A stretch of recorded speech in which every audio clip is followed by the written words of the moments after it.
ভিডিওটি ভালো লাগলে আমাদের চ্যানেলটিকে সাবস্ক্রাইব করে আমাদের পাশে থাকা বেল আইকনটি প্রেস করুন। এই ডাক্তার মহিলা যদি আমার বোন যদি তার জীবন থেকে বাঁচাতে না পারে, ওই পিতারদের হাতে ধর্ষিত হয়ে যে তাকেও মৃত্যুবরণ গ্রহণ করতে হয়, তাহলে আজকে আমার ঘরের আপনার বাড়ির মেয়েরা কিভাবে সেফটি থাকবে? তাই আজ আমরা ফুরফুরা শরীফের তরফ থেকে আজকে আমরা রাস্তায় নেমেছি, যতক্ষণ না পর্যন্ত এই ধর্ষকদের পিতারদের অ্যারেস্ট করে জনগণের সামনে রাতের আধারে নয়, চার দেয়ালের বীজখানে নয়, জনগণের সামনে ওই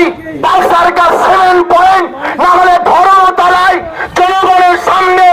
আস্তে আস্তে হাত কাটতে কাটতে দুটো হাত কেটে নিতে হবে, জনগণের সামনে পা কাটতে কাটতে দুটো পা কেটে নিতে হবে, জনগণের সামনে কান কেটে নিতে হবে, নাক চোখ উপড়ে নিতে হবে,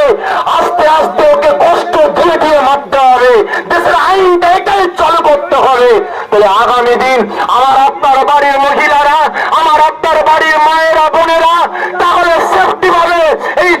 পিতারদের হাত থেকে তারা বাঁচতে পারবে। আর না হলে আজকে হয়েছে আমার ডাক্তার বোন ধর্ষিতা হয়েছে,